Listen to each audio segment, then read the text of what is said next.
Kendi gibi bir kadın kanalından herkese merhaba. Kova burcu aşk uyumu nasıldır? Kova kadını kiminle özgürce bağ kurar, kiminle aynı frekansta asla titreşemez.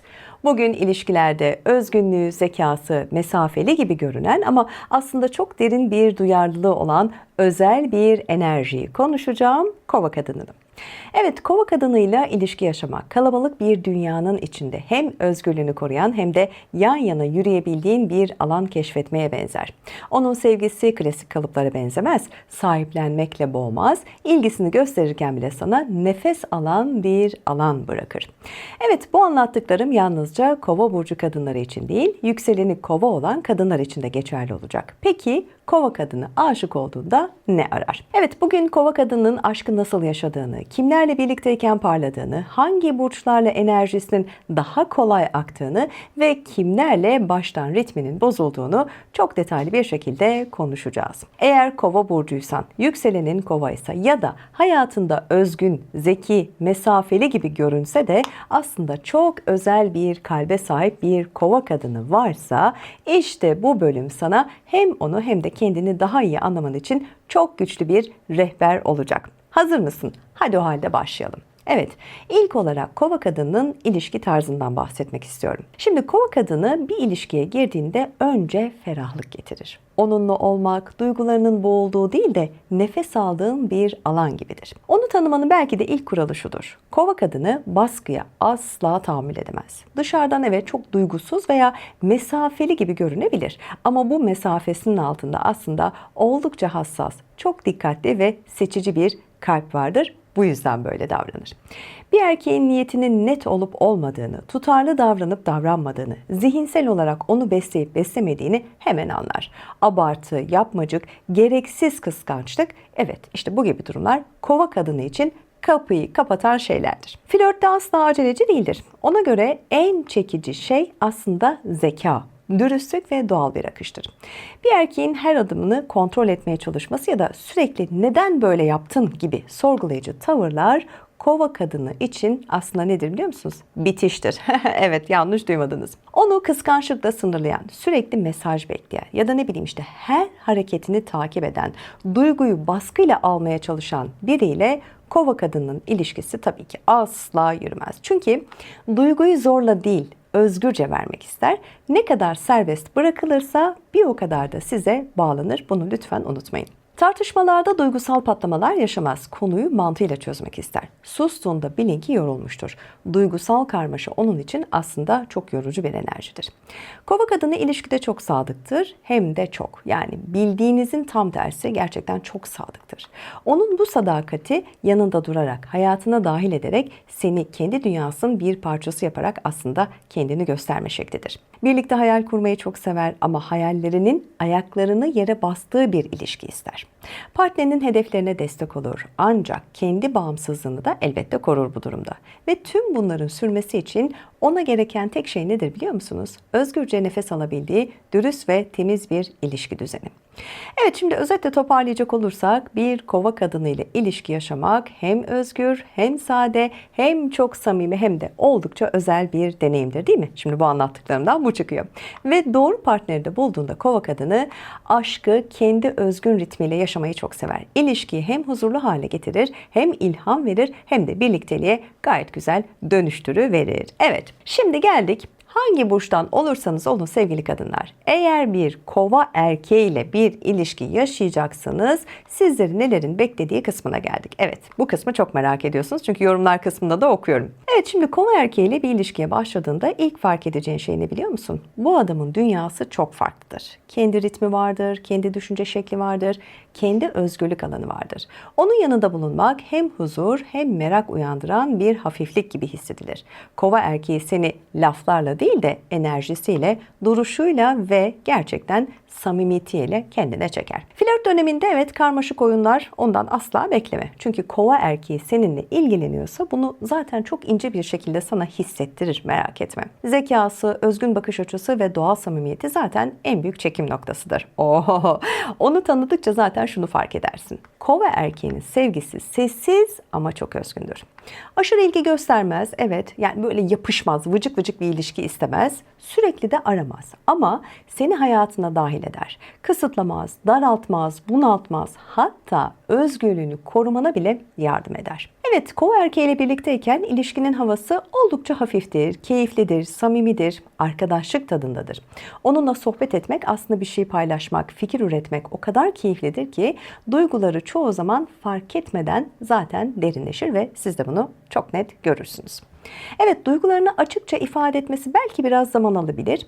Seni önemsediğini davranışlarından zaten anlarsın, bunu hissettirir sana. Bazen bir öneriyle, bazen bir yardım eliyle, bazen de sadece yanındayım diyen varlığıyla bunu zaten çok güzel bir şekilde hissedersin. Daha ne olsun, değil mi? Tartışmalarda patlayan bir taraf değildir. Evet, biraz soğur, susar. Bu dönemde biraz kendi içine çekilir.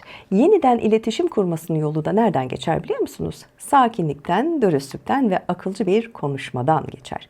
Şimdi özetle toparlayalım. Eğer bir kova erkeğiyle ilişki yaşayacaksanız hem özgür, hem derin, hem arkadaşça, hem de romantik bir yolculuk demektir bu. Ve seni gerçekten seviyorsa, bakın burası çok önemli, bunu büyük sözlerle değil de hayatına aldığı yerle, saygısıyla, seni kendi dünyasına dahil etmesiyle çok net anlarsın. Daha ne olsun, değil mi? Evet, şimdi geldik serinin belki de en hassas ama en gerçek kısmına. Evet, şimdi kova kadının ne kadar iyi niyetli olsa da aynı frekansa kolayca uyum sağlayamadığı, hatta enerjisinin bir derece sıkıştığı eşleşmeler diyelim mi? Evet, asla olmaz diyeceğimiz ilk burç kim biliyor musunuz? Boğa. Şimdi boğa ilişkide güven ve düzen ister ama bunu çoğu zaman yakınlık ve sürekli temasla kurar. Ve kova kadını da nefes alacağı bir alan ister. Kendi zamanına ve özgürlüğüne çok önem verir.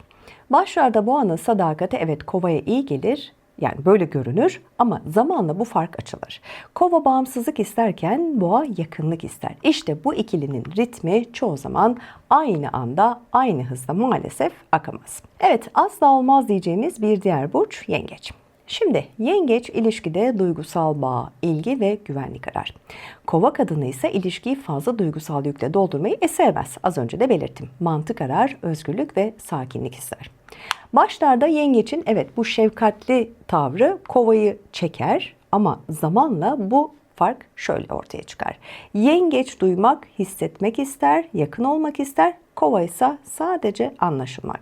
Evet, kova kadını yengeçin yoğun duygusallığı karşısında evet yorulur ve işte bu nedenle de bu eşleşme uzun vadede iki tarafı da ne yapar? Maalesef yıpratır.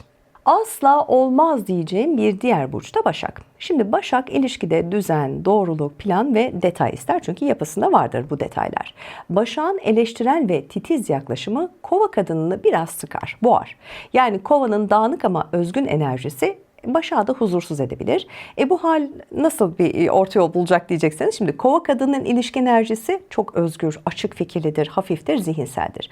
Boğanın da sahiplenici tarzı, yengeçin yoğun duygusallığı ve Başak'ın kontrolcü detayı çoğu zaman aynı yerde buluşamaz. İşte bu yüzden kova kadını için en zor eşleşmeler genellikle bu üç burçta toplanır. Niyetler iyi olsa bile ritimler farklı çalıştığı için bu bağ uzun vadede maalesef kolayca çatırdar diyelim. Evet, şimdi geldik serinin belki de en keyif veren, en de hani tam da bu benim ritmim dedirten bölümüne. Şimdi kova kadının kendini rahat hissettiği, nefes alabildiği ve duyguyu baskıyla değil de doğal akışıyla büyütebildiği eşleşmelere geldik. İlk sırada kim var dersiniz? Şaşıracaksınız ama ikizler. Evet, ikizler kova kadınına adeta nefes gibi gelir. İkisi de zihinsel uyumu, espriyi, sohbeti ve özgürlüğü çok önemser.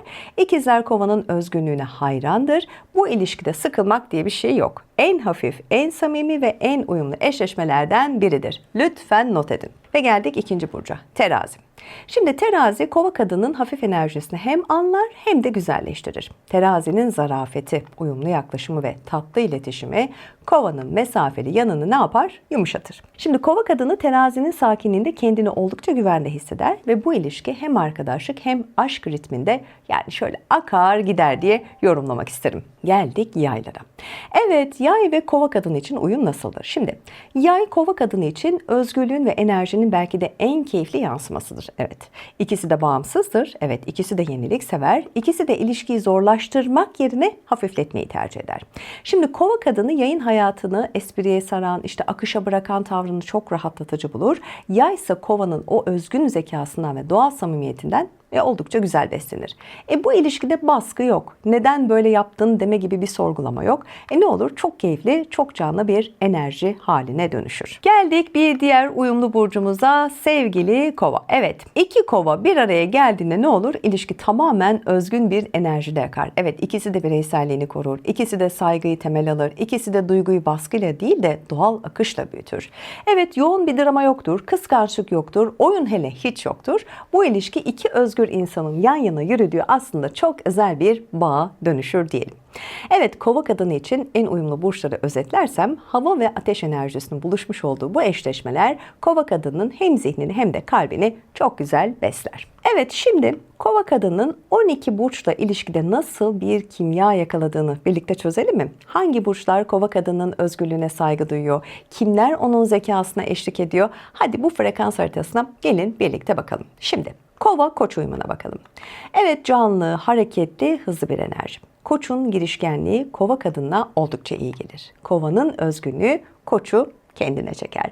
Hızlı başlayan bir ilişki olabilir. Küçük ego çatışmaları dışında uyum oldukça yüksektir. Kova, boğa. Şimdi özgürlükle sabitliğin karşılaşması diye başlayalım. Boğanın o sahiplenici tavrı vardır ya, bu kova kadınına oldukça ağır gelir. Boğa düzen ister, kova akış ister. Uyum nasıl derseniz zordur, ne gerektirir? Çaba. Ve geldik kova ikizlere. Şimdi zeka ile zekanın kusursuz dansı diyelim mi? Evet, sohbet var, espri var, özgürlük anlayış var ve kova kadının belki de en rahat ettiği eşleşmelerden biridir ki az önce de detaylı bir şekilde yorumlamıştım. Geldik kova yengeç uyumuna. Şimdi yengeç ilgi ister, yakınlık ister biliyorsunuz. Kova alan ister. Birbirini anlamaları elbette ki bu haliyle zor olacak. Enerji çoğu zaman aynı tonda maalesef akmaz sevgili kova ve yengeç için. Geldik kova aslan uyumuna. Şimdi burada çekim evet çok yüksek ama burada denge zor. Tamam mı? Yani bunu çok iyi ayırt etmek lazım. Evet, aslan ilgiyi çok sever, kova rahatlığı sever. Fakat yine ego ve özgürlük farkı işte zamanla sorun yaratacaktır. Uyum oldukça dikkat ister. Geldik kova başak uyumuna. Evet, detaylı özgürlüğün teması diyebilirim. Başak'ın o titiz tavrı kovayı biraz sıkar. Kovanın bu dağınık enerjisi de başağı rahatsız eder. Haliyle yani zaten anlayacağınız üzere oldukça zorlayıcı bir eşleşme diyorum. Kova ve terazi uyumu. Şimdi hafiflik ve uyumun aslında tatlı birleşimi var. Terazinin o zarafeti, iletişim becerisi kova kadının oldukça hoşuna gider, bayılır. Kovanın özgün ruhu da terazi için oldukça caziptir.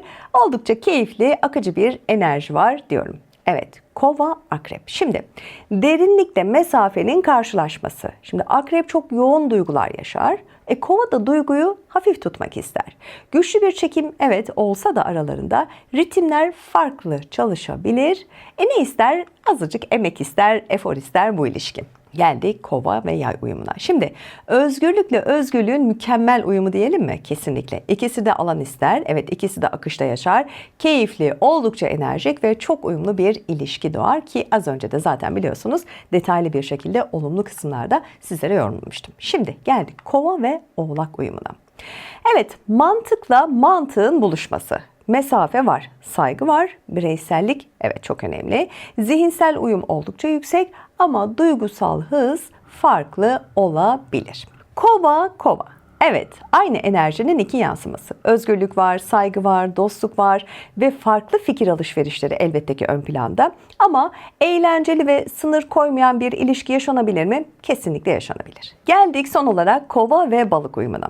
Hayal ve mantığın karşılaşması diyebilirim. Balığın duygusallığı kova kadınlığı fazla gelebilir. İyi niyetle yürür bu ilişki ama hassas bir denge ister, çaba ister, biraz da emek ister diyelim. Evet, bu tablo Kova kadının hangi enerjilerle kolayca aktığını, hangileriyle zorlandığını sanıyorum en net bir şekilde sizlere aktarmış oldum. Evet sevgili kendi gibi bir kadın izleyicilerim. Bugün Kova kadının o özgün, yenilikçi, bağımsız ama bir o kadar da içten olan ilişki dünyasına birlikte baktık. Umarım hayatınızdaki Kova enerjisini, ister siz olun, ister partneriniz, ister bir dönem kalbinizde iz bırakmış biri olsun, daha iyi tanımanıza eminim yardımcı oldu. Peki sizin hayatınızdaki Kova deneyimi nasıldı? Değil mi şimdi? Onun hangi yönü sizi şaşırttı, hangisi kalbinize dokundu ve bu tam bir Kova davranışı dediğiniz anlar mutlaka olmuştur. Yorumlara yazın, birlikte konuşalım. Paylaşımlarınız ve beğenileriniz yalnızca bu seriyi güzelleştirmiyor. Aynı zamanda diğer izleyicilere de elbette ışık oluyor. Serimiz burada bitmiyor. Sıradaki burcun ilişki hikayesini merak ediyorsanız kanalıma abone olup bildirimleri açmayı lütfen unutmayın. Hazırladığımız 12 burç aşk uyumu rehberine de hemen hep buradan ve şuradan diye belirtiyorum ama bilmiyorum nereden çıkacağını, illa bir taraftan çıkacak.